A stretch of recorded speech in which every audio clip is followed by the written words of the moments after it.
welcome. How is everybody doing? It is February 11th, 2026. This is RambleCast. I'm your host, Cody Toombs. I'm flying solo on this one today. There's no Corbin Davenport with us. He is out practicing his spear fishing technique.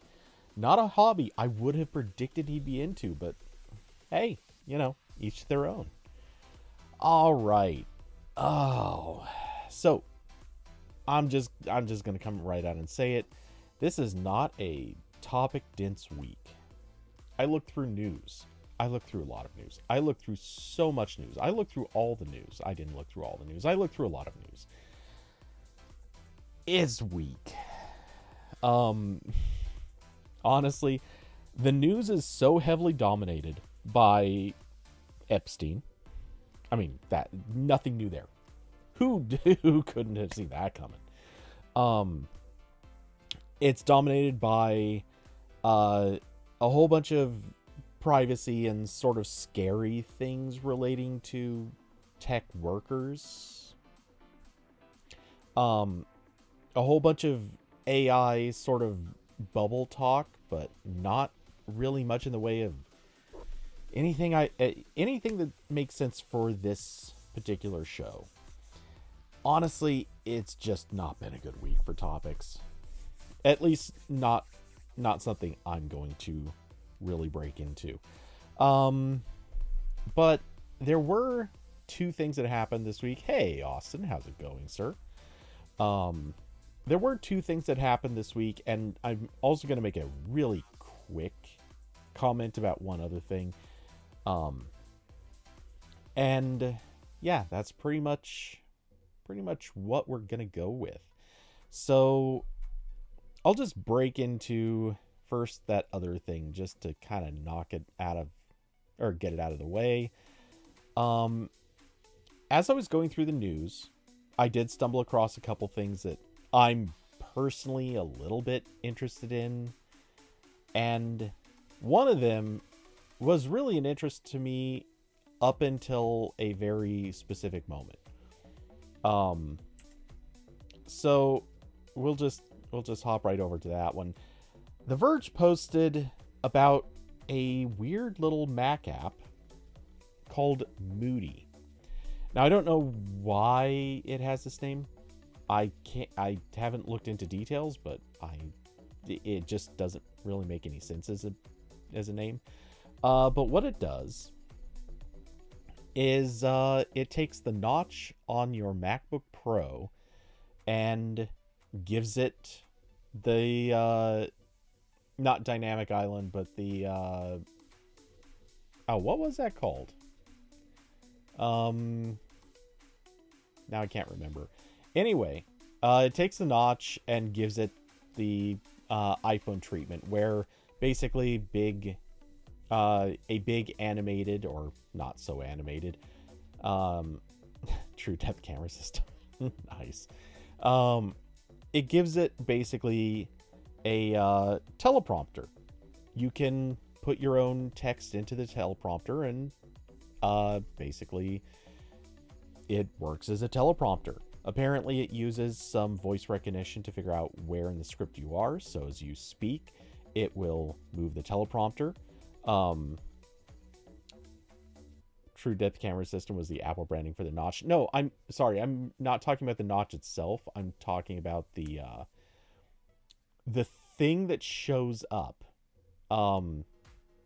So like they called it the dynamic island on when they moved to the actual like separated piece. But I'm trying to remember what it was called when it was just the notch. Like the animated part, not the physical thing, but what they animated on screen. I am just completely blanking on what that was called. Anyway, so I saw this and I thought, hey, this is kind of neat. It's a cool idea. It's something I could even actually use. To be fair, probably not extensively, but I mean, I could use it. So I looked into, or I started following into details on this, And I saw at the end of their video, I'm not, well, I guess I can show the video. And it's, so it's a pretty straightforward functionality, a useful tool. And at the end of the video, it highlights free trial. And I thought, okay, free trial. Now, this is either a really scary term, meaning we're going to charge a subscription, or it's a term that means it literally just, hey, it does cost some money, but we'll let you use it for free. I was hoping it was that latter one. I did not anticipate that the latter one could actually be the worst scenario. Because when you go to their webpage, the developer wants to charge $59 for this app.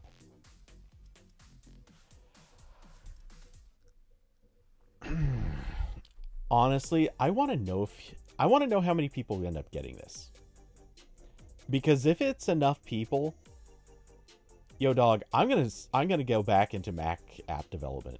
Like, I was headed down that road with some work, and I kind of bailed on it because it didn't seem,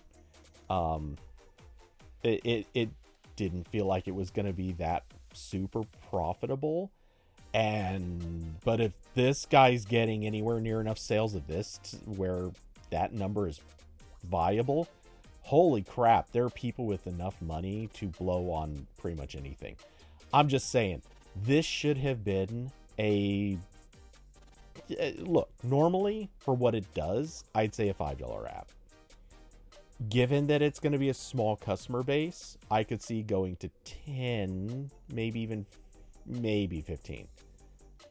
But $59. Holy crap. That is so much money for an app that does not do that much. I'm not saying that it does that. I'm not saying there's anything wrong with the app. I can't tell. I don't know. But that is so much more than I would have expected anyone would spend on this. So, yeah, just I would love to know if this actually ends up making money. So, I mean, I guess good luck to the developer, but also, I'm not gonna, I have enough store credit on the Apple App Store right now that I could buy this. I'm not going to. That's so much more than I'm prepared or willing to spend on a teleprompter app that in truth doesn't do that much. I'm not saying it does nothing. And when you look at the features, like, credit to him, it's actually pretty well thought out. And it has some nice features. But it's not that much. I'm sure the real reason for this price is he knows there just isn't a humongous market that's going to buy this. So I get that. No objection to that at all. It's also way too much.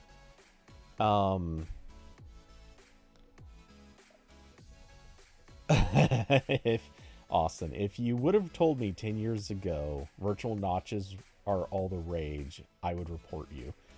Yeah, no. Wait, it's not even available on the Mac App Store? I didn't even check that. I couldn't bring myself to actually look. Oh, it isn't. Oh boy. Wow. That's a choice. I wonder if there was some reason he couldn't put it on the App Store.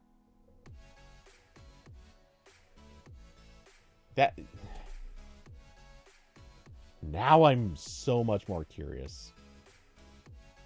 I almost want to go looking into this, but I had to look. Yeah, I'm so curious about this now. Because, yeah, why wouldn't you put this on the Mac App Store? I wonder if this is a situation where, even as I'm starting to say this, I'm starting to think this is the case. I wonder if it's a situation where he's using an API to draw on the screen in a way that is not friendly to the Mac App Store's sandboxing rules. Because that might actually explain not putting it on the store. That being said, if he doesn't put it on the store, someone is absolutely going to, I mean, even if he did put it on the store, someone is going to ape this idea right now. Like, there is someone already thinking, oh, that's not a bad idea. I'll remake it and charge $15. Because if that guy's going to charge $60, paying $1/4, that's obviously better. Someone out there is definitely thinking that. And, yeah, they're building it right now, assuming they didn't already. So, yeah, I gotta say, like, again, I like the idea, just it's so much more expensive than it should be for what it is. Anyway, Carson, good checking that. I had not even considered that it wouldn't be on the Mac App Store, mostly because every website I've seen that has this style of button for getting their app, like, it always takes you to the Mac App Store.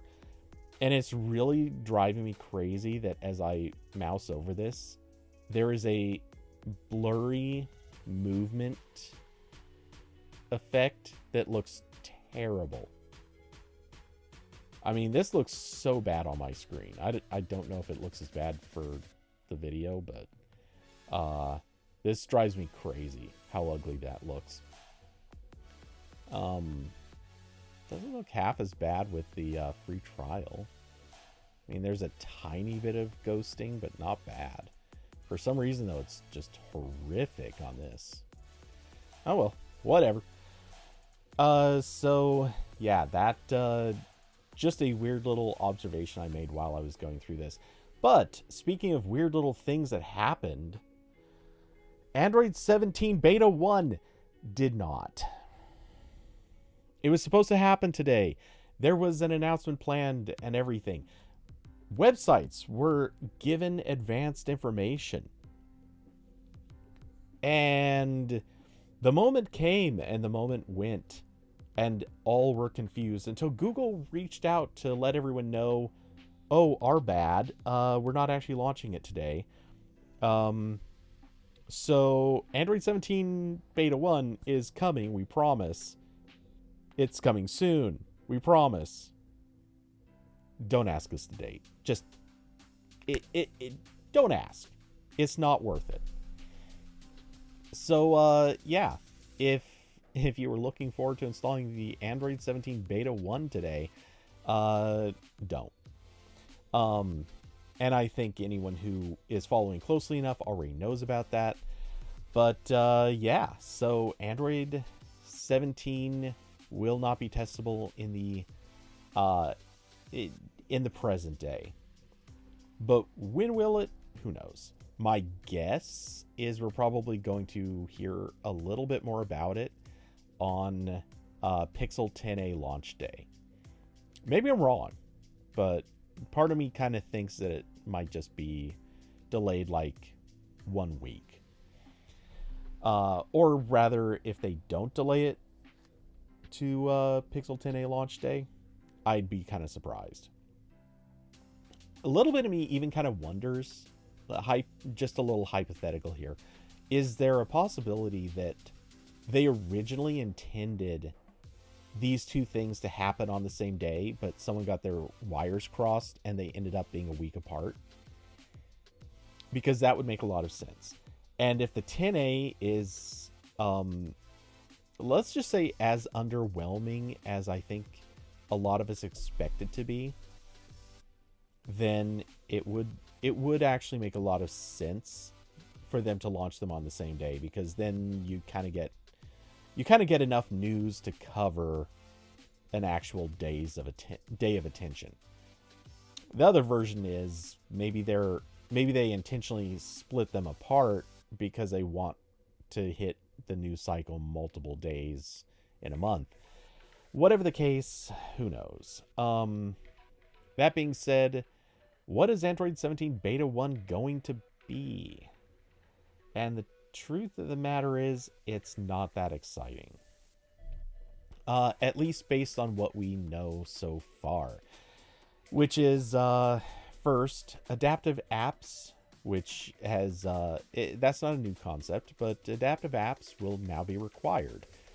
Basically, this effectively says if you make an app, it has to work on all devices of basically any screen size. Now, that's not entirely accurate. There is some flexibility, but basically, apps have to be resizable. They need to work with the adaptive APIs, and effectively, you have to just make apps that work everywhere. That's really what it just comes down to. I don't remember what version this was introduced in, or how long it's been around. It's been a while. And for that matter, I actually don't remember what version the opt-out was added to. But historically, this was originally a feature that you could kind of just implement and it would start working. Eventually, it became a feature you had to opt out of using. And now it's something where the opt-out has been removed entirely. So, hooray, if you cared about that sort of thing as a developer, then your freedom to care about that has been taken away. And if you're a user, especially of a folding phone, this kind of matters to you, but if we're being honest, I kind of also don't think it does. I'm curious how much everyone really felt like every app needed to be expanded to any size. But hey, I don't know. I'm not trying to judge it, just commenting on it. They are also adding some I would call it minor improvements to the camera APIs. Basically what this is going to do is remove some of the friction that happens when you're switching between cameras or enabling certain modes. So previously, if you switch between cameras or enable certain modes, there might be a temporary freeze or glitch in the transition, basically as one of them is brought online and the other one's taken offline. There's a momentary pause while this happens. In theory, that should be kind of going away.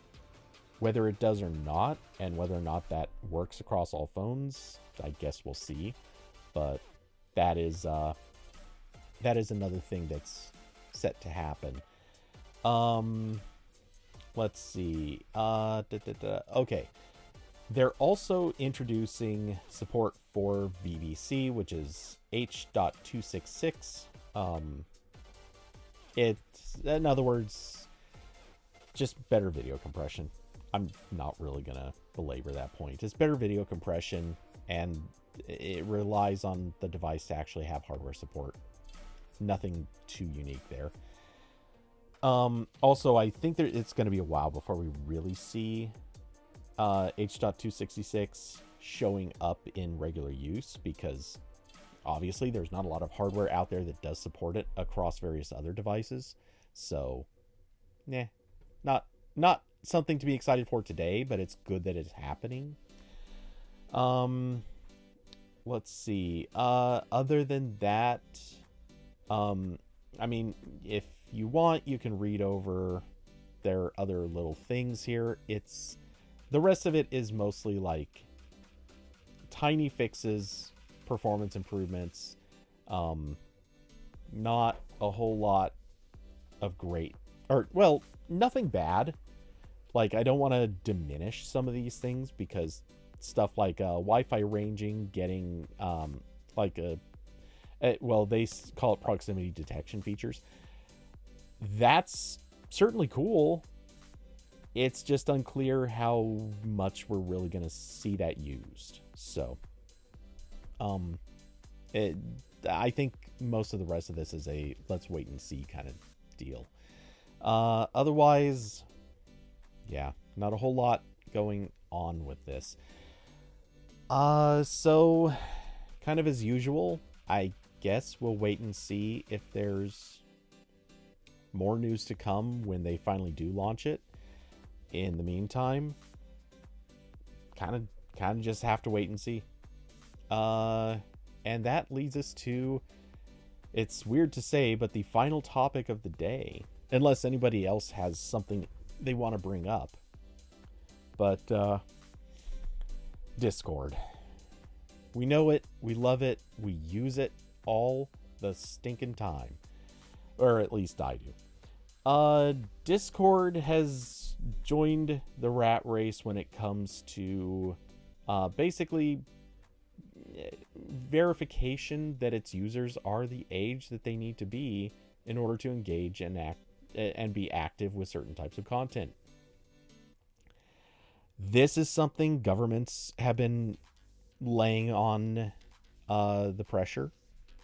This is something tech companies have been trying to avoid, but also sort of slowly inching their way into doing anyway. And it's something that users largely say that they want, except they don't want it all. In the sense of everyone out there, I think, is universally in agreement. There are certain topics or certain content that shouldn't be shown to certain ages of people. And there are certain ages of people that may be still getting on to Discord or any other service, let's be honest. Facebook, Twitter. Oh, God, did I just... even the notion of anyone under... Really, the notion that anyone under 37 is getting on Twitter right now is kind of concerning to me. But setting that aside, so Discord, in its effort to minimize the effect of, sorry, that's maybe not the right way to say it. In order to attempt to verify users' age, they're going to introduce a new system that will either perform a face scan or require a photo ID. And in theory, possibly both. And this is going to roll out sometime in March, or at least that's so far what Discord has suggested. And basically, based on what they can tell about the user, it will be a method for checking whether or not they qualify as an adult. And if they don't qualify as an adult, at least by their basic guessing algorithm, then they'll be subjected to either being labeled as a teen only, as a teen account, or they will get bounced, or they'll have to verify to prove that they are not teens or younger. Okay, so far, this is not the worst idea in the world. And obviously, I say that as a person who is looking at this from a few different angles. I think as a user, I don't want to be subjected to verification like this, and I'll talk about why I probably won't be shortly. But at least generally speaking, it probably won't be affecting me.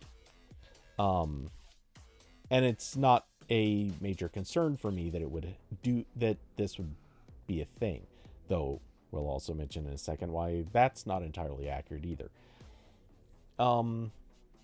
But I also do run, very obviously, a server that it may technically be listed as a private server, but it is, there's a link at the bottom of this and every video I publish that people can use to get into the server. So if somebody wants to, they absolutely can hop in and start engaging with our community. as a result, I do have to moderate the content there. I do watch to make sure that people aren't posting things that are too inappropriate. There have been a few issues with this in the past. Generally speaking, it's been handled quietly and politely, but you never know. Anyway, I'm a fan of the idea of at least putting some guardrails on for basically managing that expectation. Because if someone gets mad at me over something that gets posted on my server, I don't have a lot of tools to deal with age verification. I can make some guesses, but for the most part, I can't tell for sure if somebody is of age or not. Anyway, so I'm more or less a fan of the idea of having something to do age verification and age checking. Beyond that, I agree with most people, and I don't want to have to do any of this stuff. I don't want to have to do a face scan or do an ID check or anything like that. Anyway, naturally, a lot of people did throw a fit about this. There was massive backlash. People are basically yelling and screaming at Discord for even suggesting doing something like this. And unsurprisingly, a ton of people have all jumped up and yelled and said, "We're gonna leave Discord. We gotta leave. We can't do this." To which Discord has been basically backpedaling for the last week and a half or so.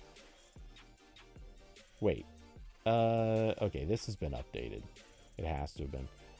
Because I'm pretty sure that this didn't just hit 2 days ago. If it did, man, this has been a long 2 days. Anyway. So since then, Discord has popped up and said the vast majority of users won't actually have to go through this step. Now, part of this is because basically they're already applying an algorithm that makes guesses about how old its users are. So, for example, I'm on, I don't know how many servers it is, but I'm on quite a few servers, and not all of them, but certainly the vast well, actually, I can't think of any of these that would be servers that would actively be attractive to younger audiences. I am on, just to rattle off a couple of good examples. I'm on a server dedicated to drone security. It's actually a bunch of security experts who hack and meddle with drones. I am on various servers for things like DaVinci Resolve, for a couple of different like video and audio hardware companies.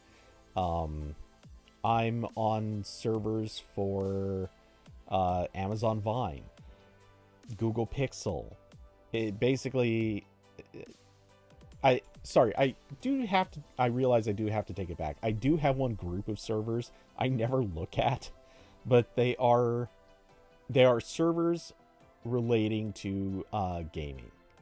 But even then, it's games that are not generally super attractive to kids. So, yeah, just saying. I don't think I'm going to be a prime candidate for being age verified, but hey, you never know. Anyway, so yeah, Discord is obviously in backpedal mode, trying to cover their butts, trying to basically discourage anyone from leaving. I don't know how this is going to go. Truth be told, I don't think Discord's going to lose that many people over this. I think they're going to introduce this. A few people are probably going to get a little bit freaked by it, and they're going to take off. But the overwhelming majority, I think, are going to look at this and go, let's wait and see if I have to verify. And when I think most people end up not having to verify. They're probably going to be fine. I think a lot of people are just going to look at this and say, okay, you know what? This is kind of a nothing burger. Let's just move on. And all they're going to have happen is occasionally they'll hear it mentioned when someone on the server posts something, and it might flag some internal system, and then it might say, hey, your server might have some content that we're not sure is okay for minors. Can you just confirm for us that it's fine, and we'll be good? And likewise, I'm sure once people realize, oh, that might be a thing we have to answer, they'll just switch their servers to requiring adults. And at that point, maybe one or two of their users will suddenly get prompted for age checks. Honestly, I think that's about the most that we're going to see happen. And if it's true that they will allow for age verification using a video as opposed to showing an ID, I think a lot of people are going to AI generate videos that get around this, or they'll show video of somebody of age. And truth be told, I think that's pretty much going to solve this. I don't think there are that many people who can't get past age verification using basic sneaky tactics. And that being said, then there's a question of what about IDs? So if age verification via selfie video fails, then in theory it will go to an ID check. Now the thing about an ID check, as every single article about this subject decided to bring up the exact same piece of, or the same detail, which is that, let's see, what was the, all right, let's see if I can't find it.